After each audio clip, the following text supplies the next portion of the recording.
আসসালামু আলাইকুম, সবাই কেমন আছেন? সবাইকে স্কটল্যান্ডের এডিনবার্গ থেকে স্বাগতম।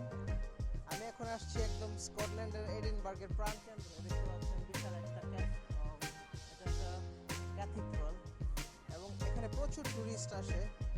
আশেপাশে ওইদিকে ক্যামেরাটা ঘুরালে দেখবেন, বা চারদিকে যখন ঘোরাবেন এই পাশ বা ওই পাশ, এখানে ম্যাক্সিমাম 90% সবাই টুরিস্ট। সবাই এই সিটিটা দেখতে আসে, কারণ সিটিটা অনেক ওল্ড একটা সিটি, এবং পাশাপাশি সিটিটার অনেক আভিজাত্য রয়েছে এবং দীর্ঘ ইতিহাস রয়েছে। সেই জন্য এখানে অনেক মানুষ ঘুরতে আসে।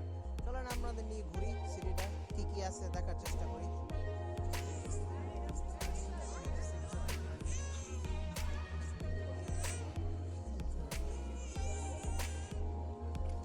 দেখো, এই যে এখানে কেউ যদি আঁকা আঁকি করতে চায় 5 মিনিটসে কারো ফেস এরকম বানায় দেয়, যেমন এই লোকটার ফেস এটা হয়ে গেছে, এই মহিলাটার ফেস এটা হয়ে গেছে। সো এটা বানানোর সুযোগ আছে। হাউ মাচ বস?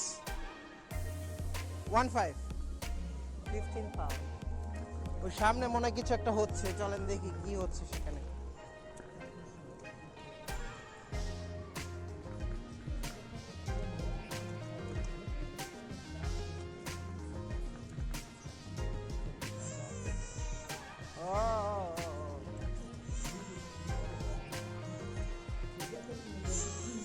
ও, এখানে ম্যাজিক দেখাচ্ছে আর কি, একটু সার্কাসের মতো।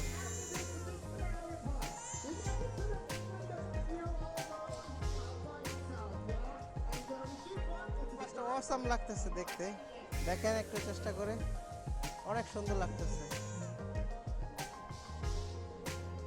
সুন্দর দুইটা বিল্ডিং এখানে। এই ঘড়িগুলো আমার কাছে চমৎকার লাগে এখানে ঘুরতে।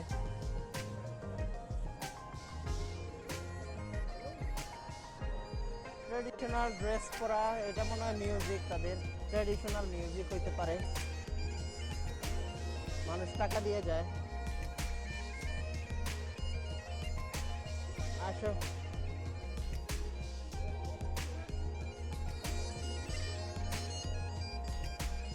এগুলো হচ্ছে বাস। এই বাস খোলা বাসে বিভিন্ন জায়গায়, মানে যাদের হাতে শর্ট টাইম, তারা এই বাসগুলোতে ঘুরলে পরে সবকিছু কভার করা যায় একবারে কভারের জন্য এই বাসগুলো। আমি কখনো চড়ি নাই, বাট কোনো একদিন হয়তো চড়ি।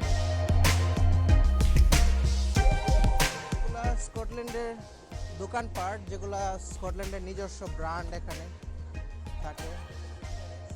এগুলোর মধ্যে এই সবকটা দোকানই, জুয়েলারি থেকে শুরু করে। এটা স্কটল্যান্ডের একটা গিফট শপ। এখানে কেউ আসলে বেড়াতে গেলে সোভেনিয়ার নিয়ে যায় কিনে।